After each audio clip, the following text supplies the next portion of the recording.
എന്താണ് നമ്മുടെ പൊതുമരാമത്ത് മന്ത്രിയെ പ്രകോപിപ്പിക്കുന്നത്? ഇന്ന് നമുക്ക് ഇവിടെ തന്നെ കൂടാ, എല്ലാം അറിഞ്ഞിട്ട് തന്നെ കാര്യം. അന്ന് PSCയുടെ യോഗം കഴിഞ്ഞ് KC വേണുഗോപാൽ മാധ്യമങ്ങളോട് പറഞ്ഞത് കൂരിയാട് തകർന്ന മറ്റു പലയിടത്തും വിള്ളലുണ്ടായ പാതയുടെ ഡിസൈനിൽ തന്നെ അപാകമുണ്ടായി. ഇത് കോൺട്രാക്ടർ തന്നെ തീരുമാനിച്ചതാണ് പല ഡിസൈനും. അങ്ങനെ വരാൻ വഴിയില്ലല്ലോ. പക്ഷെ അങ്ങനെ വന്നല്ലോ. അതുകൊണ്ടാണ് NHAIയുടെ ചെയർമാനോട് നേരിട്ട് ഇത് കണ്ട് പരിശോധിച്ച് റിപ്പോർട്ട് നൽകാൻ PSC ആവശ്യപ്പെട്ടത്. ഇതിൽ കാലന്റെ പണി വല്ലതുമുണ്ടോ? എത്ര സമയം സംഘടന തുടങ്ങിയിട്ട്? കുറച്ചു നേരമായി. ഞാൻ കുറച്ച് ലേറ്റ് ആയി പോയി. ഇവിടെ ഞാൻ മനസ്സിലാക്കിയിടത്തോളം ഈ 523 കിലോമീറ്റർ ദൂരത്തിൽ ദേശീയപാതയിൽ 1-2 സ്ഥലത്ത് ചെറിയ പ്രശ്നങ്ങൾ ഉണ്ടായിട്ടുണ്ട്. എന്നിട്ട് ആ ഒരു സംഭവത്തെ ഊതി വീർപ്പിച്ചുകൊണ്ട് എങ്ങനെയെങ്കിലും നാഷണൽ ഹൈവേയുടെ പ്രവൃത്തി തടയണം എന്നുള്ള രൂപത്തിലാണ് UDF ഇതിൽ ഇടപെട്ടുകൊണ്ടിരിക്കുന്നത്. അടുത്ത നിയമസഭാ തെരഞ്ഞെടുപ്പിന്റെ മുമ്പേ ഒരു കാരണവശാലും ഈ പുതിയ ഹൈവേ NH66 ഉദ്ഘാടനം ചെയ്യരുത്. ഈ കേരളത്തിലെ ജനങ്ങൾ മുഴുവൻ വളരെ ആവേശത്തോടു കൂടിയാണ് ആ റോഡിന്റെ ഓരോ പ്രവൃത്തിയും നോക്കിക്കാണുന്നത്. പറഞ്ഞാണ്ടല്ലോ, നമുക്കറിയാം, കർണാടകയിൽ മൈസൂരിൽ നിന്ന് ബാംഗ്ലൂരിലേക്ക് പുതിയൊരു എക്സ്പ്രസ് ഹൈവേ അവിടെ സ്ഥാപിച്ചു. എത്ര അപകടങ്ങളാണ് അവിടെ നടന്നത്, എത്ര സ്ഥലത്താണ് വെള്ളം കയറിയത്. ആ റോഡിലൂടെ ആദ്യത്തെ ഒരു വർഷം തീരെ യാത്ര പോലും സാധിക്കാത്ത രൂപത്തിൽ വെള്ളം കയറിയത് നമ്മൾ കണ്ടതാണ്. അതിനേക്കാളൊക്കെ എത്രയോ ഇപ്പോൾ വലിയ വെള്ളം മഴയൊക്കെ പെയ്തിട്ടും കൂരിയാട് എന്ന് പറയുന്ന ഒരു സ്ഥലത്താണ് ഇതിന് കാര്യമായ കുഴപ്പമുണ്ടായത്. ബാക്കിയുള്ള സ്ഥലങ്ങളിലൊക്കെ സുഖമായിട്ട് ഗതാഗതം നടക്കുന്നു. എങ്ങനെയെങ്കിലും അന്വേഷണം കുടുക്കിക്കൊണ്ട് അല്ലെങ്കിൽ മറ്റു തരത്തിലുള്ള വിവാദങ്ങൾ ഉണ്ടാക്കിക്കൊണ്ട് ഈ അടുത്ത തെരഞ്ഞെടുപ്പിന് മുമ്പേ ഒരു കാരണവശാലും നാഷണൽ ഹൈവേയുടെ പ്രവൃത്തി പൂർത്തീകരിക്കരുതെന്നുള്ള ഒരു നിർബന്ധ ബുദ്ധിയോടുകൂടി അതിനെ എങ്ങനെയെങ്കിലും വിവാദത്തിലും അന്വേഷണത്തിലുമാക്കിക്കൊണ്ട് ആ പ്രവർത്തനം തടയാനുള്ള ശ്രമമാണ് നടത്തുന്നത്.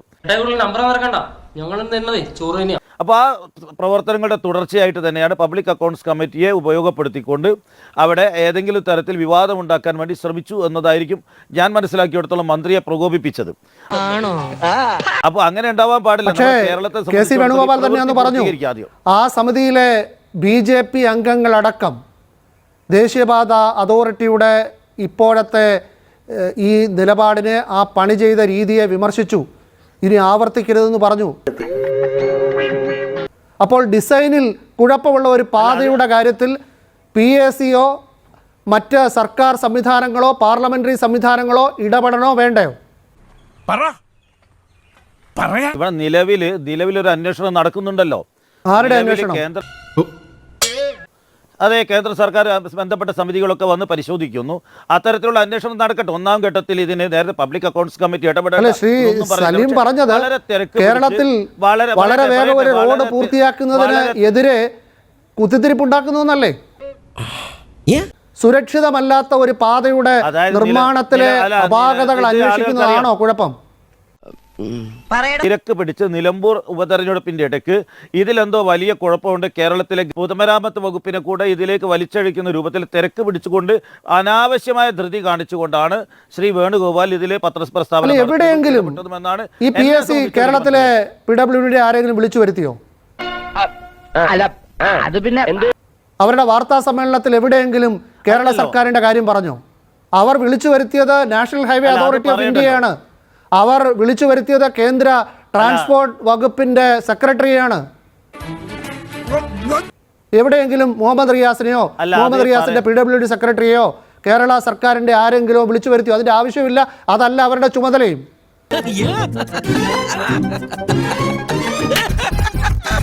പിന്നെ റിയാസിന് പൊള്ളുന്നത് എന്തിനാണ്? NHAI ഡിസൈനിൽ കുഴപ്പം വരുത്തി പൊളിച്ച ഒരു പാതയെക്കുറിച്ച് PSC അന്വേഷിക്കുമ്പോൾ മുഹമ്മദ് റിയാസിന് പൊള്ളുന്നത് എന്തുകൊണ്ടാണ്? ഇവൻ ശരിയല്ല. അല്ല, കേരളത്തെ കുറിച്ച് പറഞ്ഞോ ഇല്ലയോ എന്നുള്ളതല്ല.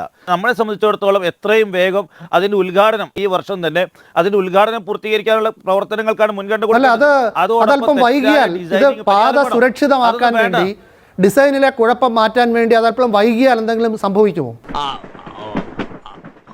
അല്ല, ഞാൻ പറയാം, 120 കിലോമീറ്റർ നീളമുള്ള മൈസൂർ ബാംഗ്ലൂർ പാതയിൽ ഏതാണ്ട് 25 സ്ഥലത്താണ് വെള്ളത്തിൽ മുങ്ങിപ്പോയത്. എത്ര അപകടങ്ങളുണ്ടായി നമ്മൾ കണ്ടതാണ്. അങ്ങനെയൊന്നും നമ്മുടെ 523 കിലോമീറ്റർ നീളമുള്ള പാതയിൽ വന്നിട്ടില്ലല്ലോ. എന്തോന്നാടോ ഇത് എവിടെ നിന്ന് കിട്ടിയോടോ ഈ ഉണ്ടാക്കണേ? അതിന് പൂർത്തിയായില്ലല്ലോ, ചെറിയ അപാകതകൾ വരാൻ വേണ്ടി പൂർത്തിയായില്ലല്ലോ, പണി നടക്കുന്നതേ ഉള്ളൂ, അതിനിടയ്ക്കല്ലേ പൊളിഞ്ഞു വീഴുന്നത്. അല്ല പ്രധാനപ്പെട്ട ഇപ്പൊ മലപ്പുറം ജില്ലയിൽ ഏതാണ്ട് വലിയൊരു ഭാഗത്ത് പണി തീർന്നിരിക്കുന്നു. ഇപ്പൊ വടക്ക് ഭാഗത്തുള്ള കുറച്ച് ഭാഗമാണ് പണി തീർന്നിടത്ത് വണ്ടി ഓടിയെടുത്താണല്ലോ ഇപ്പോൾ റോഡ് പൊളിഞ്ഞു വീണ് അപകടം ഉണ്ടായത്. ഇപ്പോൾ ഞാൻ പറയട്ടെ, കഴിഞ്ഞ ദിവസം എന്നെ സംബന്ധിച്ച് വടകരക്ക് പോകുന്ന സമയത്ത്, നേരത്തെ എല്ലാ സമയത്തും വടകരക്ക് പോകുമ്പോൾ ഒരു അരമണിക്കൂർ നമ്മൾ നമ്മുടെ മൂരാട് പാലത്തിന് രണ്ട് വശത്തായിട്ട് കുടുങ്ങിക്കിടക്കും. ഇപ്പം എന്തൊരു സുഖമാണ്, ആളുകൾ വളരെ വേഗം കടന്നുപോയി. ആളുകൾ പറയുന്നു ഈ പാത നേരത്തെ വരേണ്ടതായിരുന്നു. ഇപ്പൊ കറക്റ്റ്, അല്ലെങ്കിൽ പിള്ളേച്ചൻ നുണ പറയുന്നതായിരിക്കും. ശ്രീജിത്ത് പണിക്കർ, ദേശീയപാതയുടെ കാലന്മാർ അങ്ങനെ അങ്ങോട്ടും ഇങ്ങോട്ടും ഓടി നടക്കുമ്പോൾ അവിടേക്കൊന്ന് പോകാൻ പോലും നമ്മുടെ മന്ത്രി തയ്യാറാവാതിരുന്നത് എന്തുകൊണ്ടായിരിക്കും? നമ്മൾ ഒരു കാര്യം ആലോചിച്ച് നോക്കാം. ഈ സലീം മടവൂരും പറഞ്ഞു, ശ്രീ റിയാസും പറഞ്ഞു, CPM-ന്റെ മിക്കവാറും എല്ലാ ആൾക്കാരും പറയുന്നുണ്ട് ദേശീയപാതയുടെ പ്രവർത്തനം തടയണം എന്നുള്ള കോൺഗ്രസിന്റെ ഒരു ആഗ്രഹമുണ്ട്. അപ്പൊ അതുകൊണ്ടാണ് കോൺഗ്രസ് ഇങ്ങനെയുള്ള ചോദ്യങ്ങൾ ചോദിച്ചുകൊണ്ടിരിക്കുന്നത്, ഈ നിലപാട് സ്വീകരിക്കുന്നത് എന്നാണ് ഞാൻ ചോദിക്കുന്നത്. ഈ പറയുന്നതിന്റെ യുക്തി എവിടെയാണ്? അതിപ്പോ അങ്ങനെയൊന്നുമില്ല. പറയടാ നാട്ടുകാരോട്. കോൺഗ്രസോ പ്രതിപക്ഷമോ ആരെങ്കിലുമോ ഇവിടെ ഇരുന്ന് പ്രശ്നങ്ങൾ പറഞ്ഞു കഴിഞ്ഞാൽ, ഇവിടെ ഇന്ന കുഴപ്പമുണ്ട് എന്ന് പറഞ്ഞു കഴിഞ്ഞാൽ, ചോദ്യങ്ങൾ ചോദിച്ചു കഴിഞ്ഞാൽ, ശരി എങ്കിൽ പിന്നെ ഈ ദേശീയപാത നിർമ്മാണം ഇനി നമുക്ക് നടത്തേണ്ടതില്ല, നിർത്തിവെക്കാം എന്ന് കേന്ദ്ര സർക്കാർ കരുതും എന്ന് ശ്രീ സലീം മടവൂർ കരുതുന്നുണ്ടോ? ശ്രീ റിയാസ് കരുതുന്നുണ്ടോ? എനിക്കതിന്റെ യുക്തി എത്രയായിട്ടും മനസ്സിലാകുന്നില്ല. അപ്പൊ വെറുതെ ആൾക്കാരുടെ കണ്ണിൽ പൊടിയിടുന്നതിന് വേണ്ടി വെറുതെ ഒരു വാദം പറയാമെന്നതിനപ്പുറത്തേക്ക് അങ്ങനെ ബഹളം ഉണ്ടായിക്കഴിഞ്ഞാൽ ദേശീയപാത നിർമ്മാണം സ്തംഭിപ്പിച്ച് കേന്ദ്ര സർക്കാർ തന്നെ അത് മടക്കി പെട്ടിയിൽ വെക്കും എന്നൊന്നും നിങ്ങൾ കരുതേണ്ടതില്ല. രണ്ട്, ശ്രീ KC വേണുഗോപാൽ ഇവിടെ ചോദിക്കുന്ന ചോദ്യങ്ങൾ തകർന്ന ഒരു ദേശീയപാതയെക്കുറിച്ചാണ്. അതല്ലാതെ നിർമ്മാണ പ്രവർത്തനങ്ങൾ നന്നായി സുഗമമായി പുരോഗമിക്കുന്ന, നിർമ്മാണത്തിൽ കുഴപ്പങ്ങളില്ലാത്ത പാതയെക്കുറിച്ചല്ല അദ്ദേഹത്തിന്റെ ചോദ്യങ്ങൾ. ഇനി നിങ്ങൾ പറയാനുള്ള ഒരൊറ്റ കാര്യം മാത്രമേ ഉള്ളൂ, പാതിരാത്രി KC-യും കൂട്ടരും കൂടെ ചേർന്ന് ബോംബ് വെച്ചിട്ടാണ് കൂരിയാട് റോഡ് തകർത്തത്. അത് മാത്രം എന്തായാലും ആരും പറഞ്ഞിട്ടില്ല, അത് ഭാഗ്യം. അപ്പൊ ഞാൻ ചോദിക്കുന്നത്, പബ്ലിക് അക്കൗണ്ട്സ് കമ്മിറ്റിയുടെ ഭാഗമായിട്ടുള്ള ഒരാൾ അദ്ദേഹം ചോദിക്കുന്ന യുക്തിസഹമായിട്ടുള്ള ചില ചോദ്യങ്ങൾക്ക് മറുപടി പറയുകയോ അല്ലെങ്കിൽ അദ്ദേഹത്തിനോടൊപ്പം നിന്നുകൊണ്ട് അതേ ചോദ്യങ്ങൾ കേന്ദ്ര സർക്കാരിനോടും ദേശീയപാത അതോറിറ്റിയോടും ചോദിക്കുകയും ചെയ്യുകയാണ് വേണ്ടത്. ആരോടും ഇതിങ്ങനെ എത്ര വട്ടം പറഞ്ഞു? അതിനു പകരം ഈ ചോദ്യം ചോദിക്കുന്ന ആളിനെ ക്യാൻസൽ ചെയ്തുകൊണ്ട് അദ്ദേഹം സുപ്രീം കോടതി ജഡ്ജ് അല്ലല്ലോ എന്ന് ചോദിക്കുന്നതിന്റെ അർത്ഥം എന്താണ്? അപ്പോൾ ഒരൊറ്റ കാര്യം മാത്രമേ ഉള്ളൂ, അദ്ദേഹം ചോദിക്കുന്ന ചോദ്യങ്ങൾ നിങ്ങളെ എന്തുകൊണ്ടോ അസ്വസ്ഥപ്പെടുത്തുന്നുണ്ട്. സ്വാഭാവികം. അങ്ങനെ അസ്വസ്ഥപ്പെടുത്തുന്നത് കൊണ്ടാകാം ആ സ്ഥലത്തേക്ക് പോകാൻ പോലും ഇദ്ദേഹം തയ്യാറാകാത്തത്. അങ്ങനെ ചോദ്യം ചോദിക്കുന്ന ഒരാൾ കാലനാണ് എന്ന് പറയുന്നതിന്റെ സാങ്കത്യം എന്താണെന്ന് എനിക്ക് മനസ്സിലാകുന്നില്ല. ഇങ്ങനെ പോയാൽ സംഗതി കുഴയും. നമുക്ക് പലതരത്തിലുള്ള ഉപമകളും കാര്യങ്ങളും ഒക്കെ തന്നെ നമ്മൾ കണ്ടിട്ടുണ്ട്, പലതരത്തിലുള്ള ആരോപണങ്ങൾ കണ്ടിട്ടുണ്ട്. പക്ഷെ ചോദ്യം ചോദിക്കുന്ന ഒരാൾ കാലനാണ് എന്ന് പറഞ്ഞു കഴിഞ്ഞാൽ CPM-ന്റെ കാലൻ എന്നാണോ ഉദ്ദേശിക്കുന്നത്, ദേശീയപാതയുടെ കാലൻ എന്നാണോ എന്നുള്ള ക്ലാരിഫിക്കേഷൻ അദ്ദേഹം കൊടുത്തിട്ടില്ല എന്നുള്ളത് മാത്രമേ ഉള്ളൂ. ആ തകർന്നു വീണത് എന്തുകൊണ്ടാണ് എന്ന് സാങ്കേതിക വൈദഗ്ധ്യമുള്ള ആൾക്കാർ പരിശോധിക്കണം. അതിന്റെ കാര്യത്തിൽ എന്തെങ്കിലും സാമ്പത്തികമായിട്ടുള്ള കുറ്റകൃത്യം ഉണ്ടായിട്ടുണ്ടെങ്കിൽ അത് കൃത്യമായിട്ട് ഓഡിറ്റ് ചെയ്യണം എന്ന് പറഞ്ഞു കഴിഞ്ഞാൽ ആ ചോദ്യം ചോദിക്കുന്നവൻ കാലനാണ് എന്ന് പറയാൻ തലയ്ക്ക് വെളിവുള്ള ഒരുത്തിന് കഴിയുമോ? ഈ പറഞ്ഞതിന് വേറൊരർത്ഥം ഇല്ലേ? ഏയ് അങ്ങനെ പ്രത്യേകിച്ച് അർത്ഥമൊന്നുമില്ല. വളരെ നിസ്സാരമായിട്ടുള്ള ഒരു ചോദ്യമാണ്. കാരണം ആ ചോദ്യം വളരെ ജസ്റ്റിഫൈഡ് അല്ലേ? ഇത് തകർന്നു വീണ ഒരു കാര്യത്തിനെ പറ്റിയാണ്, അല്ലാതെ സുഗമമായിട്ട് പ്രവർത്തിക്കുന്ന ഒരു സംവിധാനത്തിനെ പറ്റിയല്ല പറയുന്നത്. അപ്പൊ ഇത് കേൾക്കുമ്പോൾ BJP-ക്കാർക്കില്ലാത്ത ഞെട്ടൽ റിയാസിന് എന്തിനാണ് എന്ന് എനിക്ക് ഇപ്പോഴും സത്യമായിട്ട് മനസ്സിലാകുന്നില്ല. എന്നെ സംശയിക്കരുത്. അപ്പൊ ദേശീയപാതയുടെ ഒരു നിമിഷം, ശ്രീ സലീം മടവൂർ, ശ്രീജിത്ത് ആവശ്യപ്പെട്ടതുപോലെ അതിന് മറുപടി നൽകുമോ? എന്താ ഉറക്കം വരുന്നു. ഇവിടെ നമ്മുടെ കേരളം 5500 കോടിയോളം രൂപ 25% ഭൂമി ഏറ്റെടുക്കാനുള്ള പണം കൊടുത്തുകൊണ്ട് ഒരു പ്രവൃത്തി വരുമ്പോൾ സ്വാഭാവികമായും കേരളത്തിലെ മന്ത്രിമാർ, കേരളത്തിലെ ഗവൺമെന്റ് അതിൽ അഭിമാനിക്കും. ഞാൻ ചോദിച്ചതിന് മറുപടി കിട്ടിയില്ല. കൃത്യമായി കാശ് കൊടുത്തു, ആവശ്യമായ മൂല്യത്തിന് ഭൂമിക്ക് പണം കൊടുത്തു. ഭൂമി ഉടമകൾക്ക് കേരളത്തിലെ സർക്കാർ ഭൂമി ഏറ്റെടുക്കാനുള്ള തുകയുടെ 25% കൊടുത്തു. അതാണല്ലോ ഈ 5800 കോടി രൂപ. അതെ, അതിലെനിക്ക് അഭിമാനമുണ്ട്. അങ്ങനെ അത്രയും പണം, നമ്മുടെ പണം കൊടുത്ത് നാം ഏറ്റെടുത്ത ഭൂമിയിലൂടെ പണിത റോഡ് ഇടിഞ്ഞു പൊളിഞ്ഞു വീഴുന്നതാണെങ്കിൽ അത് ഉത്തരവാദിത്തപ്പെട്ട പാർലമെന്ററി സമിതി ചോദിക്കുമ്പോൾ എന്തിനാണ് നിങ്ങൾ വേവലാതിപ്പെടുന്നത്? അല്ല, പറയട്ടെ, അങ്ങനെ ഉണ്ടാക്കിയൊരു റോഡ്, അതിൻ്റെ ആ അവകാശം, അതായത് ആ റോഡിൻ്റെ അഭിമാനപൂർവ്വം ഇത് ആ റോഡിൻ്റെ പണിപൂർവ്വം അത് ആർക്കും പറയാം. എനിക്കും അഭിമാനിച്ച് പറഞ്ഞോട്ടെ, എന്റെ കേരളത്തിലെ ഗവൺമെന്റ്, ഞങ്ങളുടെ ഗവൺമെന്റ് ഭൂമി ഏറ്റെടുത്ത് കൊടുത്തുകൊണ്ട് ഇതാ ശ്രീ പദ്ധതി സലിം അടവൂർ വന്നിരിക്കുന്നു. ചോദ്യം അതുകൊണ്ട് അതല്ല. സെൽഫി ഇടങ്ങറായല്ലോ പഠിച്ചോനെ. എന്താ ബി ജെ പിക്കാർക്ക് ഇല്ലാത്ത വേവലാതി എന്തിനാണ് മന്ത്രി മുഹമ്മദ് റിയാസിന്? അല്ല, ഇവിടെ ആ റോഡ് തകർന്ന സമയത്ത് ഇതിന്റെ മുഴുവൻ തെറ്റും, അതായത് മുഹമ്മദ് റിയാസ് ആണ് ഈ റോഡ് ഇടിഞ്ഞു പോകാൻ കാരണമെന്നുള്ള രൂപത്തിൽ ഇവിടുത്തെ UDFന്റെയും BJPയുടെ ആളുകൾ വ്യാപകമായി കൊണ്ട് ട്രോളുകളും പ്രചരണങ്ങളും നടത്തി. അതിനൊന്നും ഇല്ലേ? അങ്ങനെ നടത്തിയ സമയത്ത് അതിന് ശക്തി പോരാഞ്ഞിട്ടാണ് ഈ നിലമ്പൂർ തെരഞ്ഞെടുപ്പ് നടക്കുന്ന സമയത്ത് ആ ഹൈവേ നിർമ്മാണത്തെക്കുറിച്ച് അന്വേഷണം എന്ന് പറഞ്ഞുകൊണ്ട് പെട്ടെന്ന് ചാടി വീഴുന്നത്. അത് എന്തിനാണെന്ന് വെച്ചാൽ നല്ല രീതിയിൽ അതിലെന്താണ് കുഴപ്പം? പൊളിഞ്ഞു വീണ ഒരു റോഡിനെ കുറിച്ച് അന്വേഷിക്കുന്നതിൽ എന്താണ് കുഴപ്പം? ഇത് വടി കൊടുത്ത് അടി വാങ്ങുന്ന പരിപാടിയാണല്ലോ ബാബു. അന്വേഷിക്കട്ടെ. പത്രസമ്മേളനം നടത്തിക്കൊണ്ട് ആ കാര്യങ്ങൾ പത്രമാധ്യമങ്ങളോട് വിശദമായി പറയുന്നിടത്ത് തന്നെ ഉദ്ദേശം വ്യക്തമാണ്. ഈ പ്രവൃത്തി തടയണം. നല്ല ലക്ഷ്യത്തോടു കൂടിയല്ല ഈ അന്വേഷണം.